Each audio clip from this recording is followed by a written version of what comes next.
Last weekend, Max Holloway probably stole the card, but this was one of the most memorable moments on the card last weekend. My next guest getting a finish over Ed Herman and announcing his retirement. It is Zak Cummings back here on the program. Zak, how are you? Good, good. I'm happy back on in a lot shorter time period than the last time. That's right. Yes, for sure. Well, you're back here because you won, man. And I mentioned off the top what an incredible fight that was. Where does that moment rank in terms of your career, being able to, finish a really notable veteran in Ed Herman, to do it in Kansas City, and to be able to walk off into the sunset? Because Zak, we've followed. I mean, I know you've followed this sport for a long time. We don't get happy endings like this too often. You don't, and yeah, I mean, there's nothing that could top that. Nothing. I mean, winning my debut is pretty special. That was like the end all goal at first. Like make it to the UFC and get a win there, like prove that I can win at that level.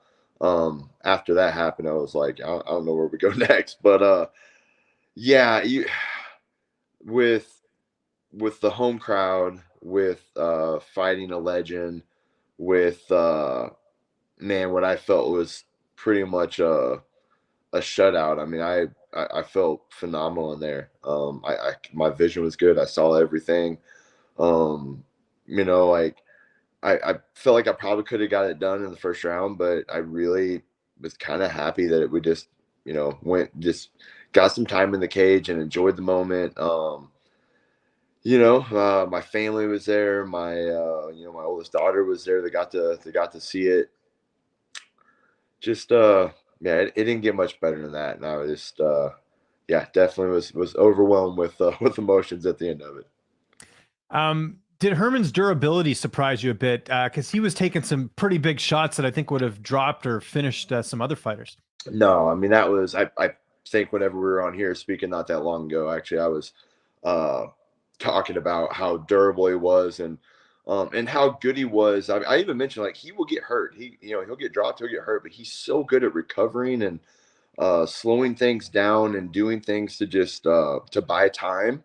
Um, yeah, he just yeah, I expected it. Man, he's a dog. He's always been that way. I was honestly more surprised I dropped him in the first round, but yeah, he gave me everything I imagined. Honestly, I really did. Yeah, I'm happy I still got the finish. Were you worried at all you wouldn't finish him? Because again, I know you were aware of how durable he is, but as this fight's going on and he's still taking those shots, is part of you kind of thinking, man, what's it going to take to get this guy out of here?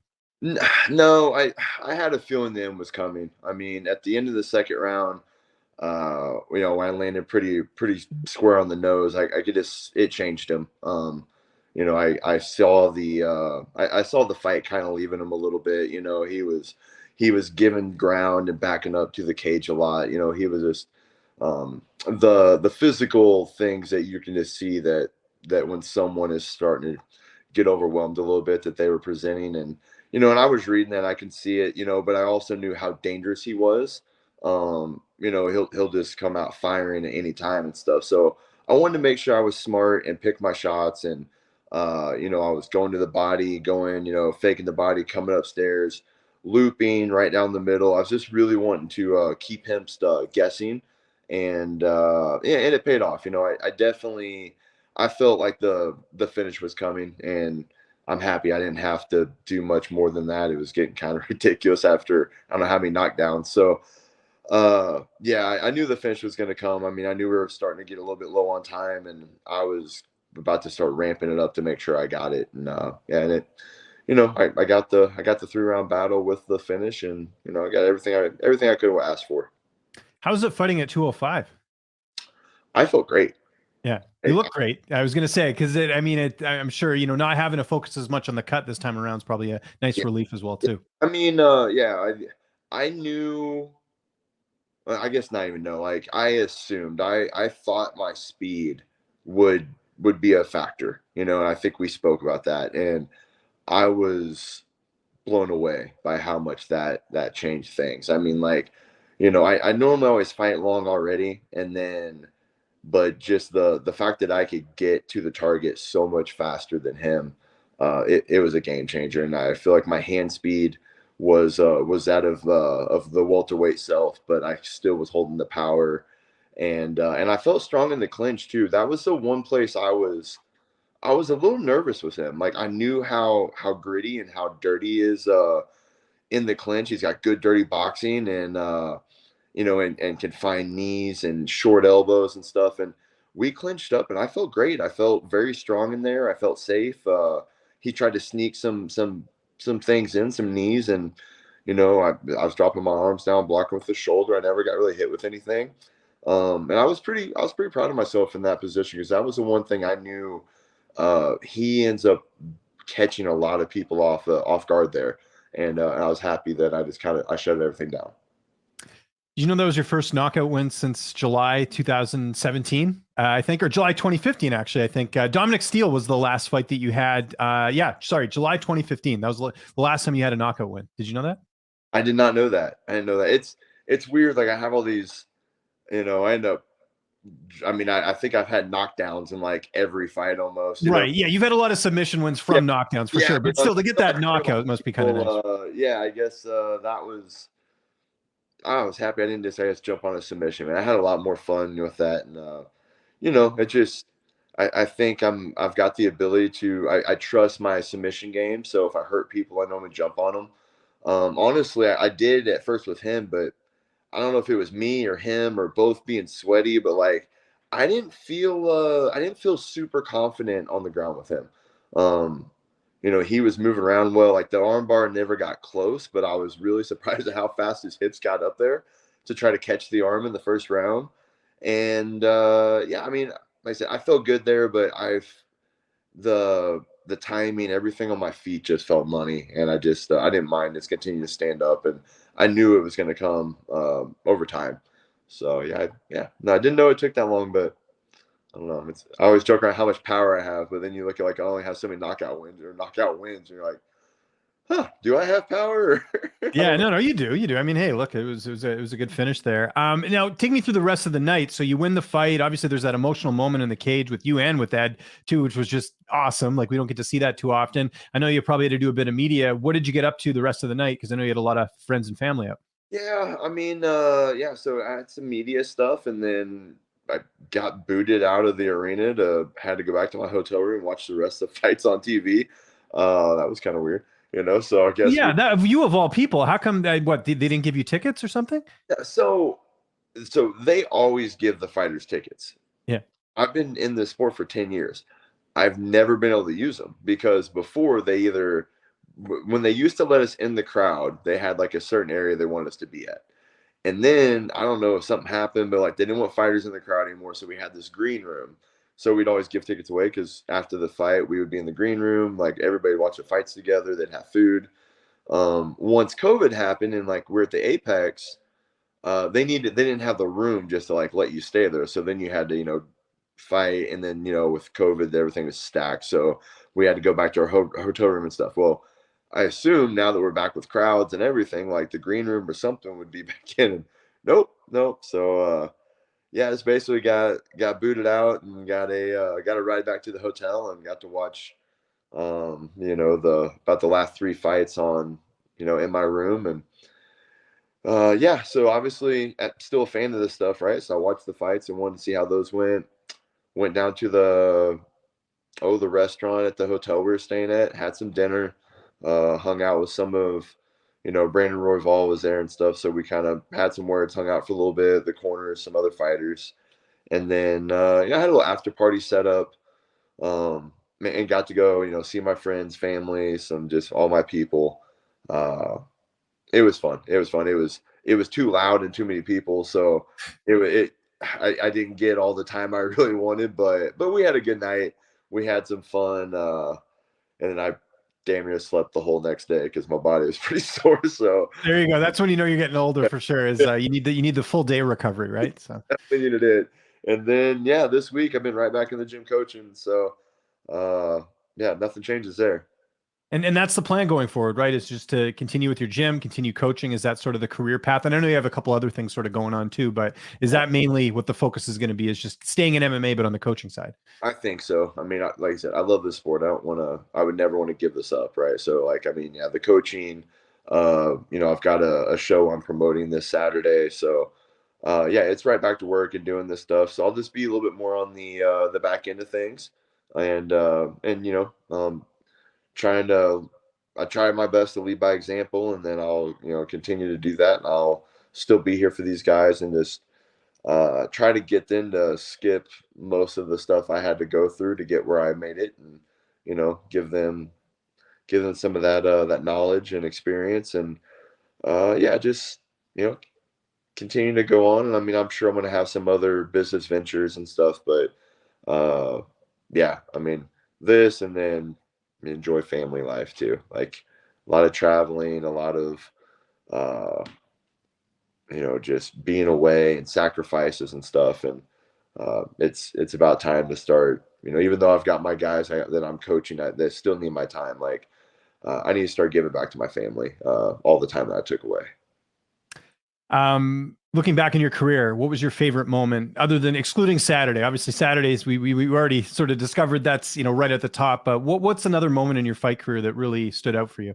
Yeah, I mean the debut was huge. Obviously just getting the proof that I can compete at this level and be here. That was a pretty special one. 6 years ago, they came to Kansas City again, and I got to be the first local fighter to compete in Kansas City at it was a little bit lower on the card, but man, I still had a really good reception, a big crowd there.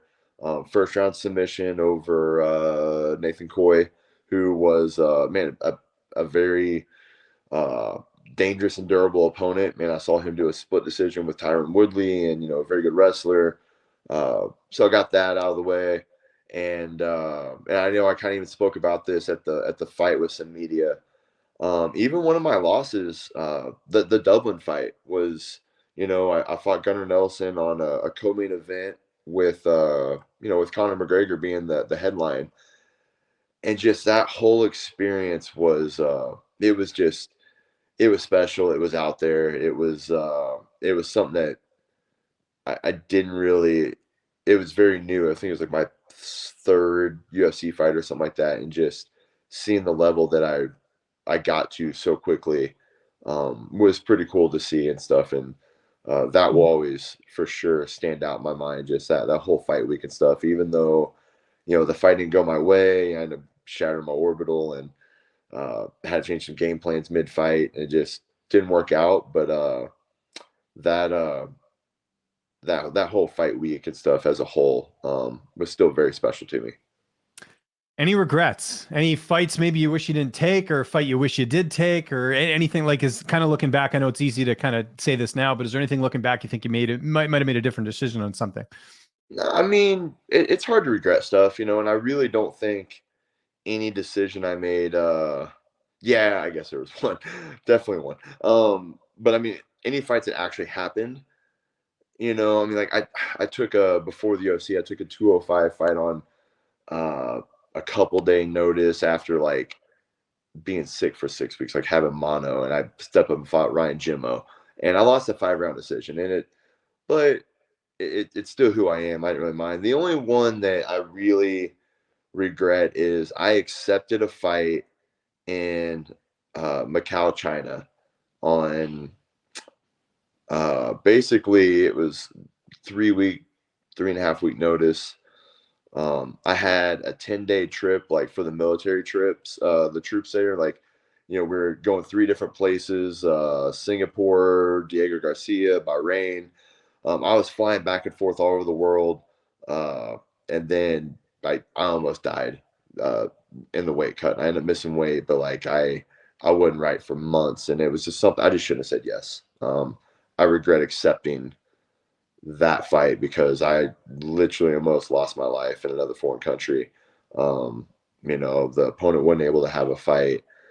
Uh, it was yeah, I jacked my body up for multiple months after that. But outside of that, any fight I did take or whatever, like they were lessons, and either they were winning and good lessons, or the few losses I had, um, I needed them at the time or whatever. I made some adjustments and stuff, and just kind of kept moving forward. So I mean, I'm not much of a regret type person. It's definitely uh, learning. just living and learning through the situation. And I'm definitely happy for the most part of everything I did. I mean, uh, maybe not fights, but like I wish I took care of my body a little bit more when I was younger and stuff. I'm trying to, as a coach, let these people how much recovery really means, and stretching and mobility and just doing, like, you really are an athlete and you have to treat yourself that way.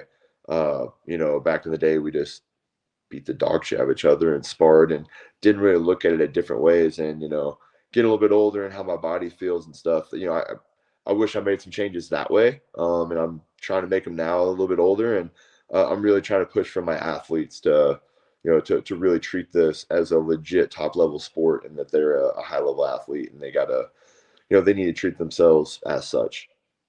What was your favorite fight of all time, excluding Saturday?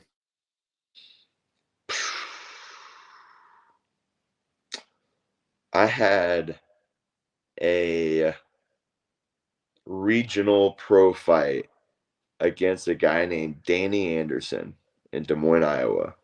Okay. And dude fought a ton of big names. And he had like 19 wins by submission.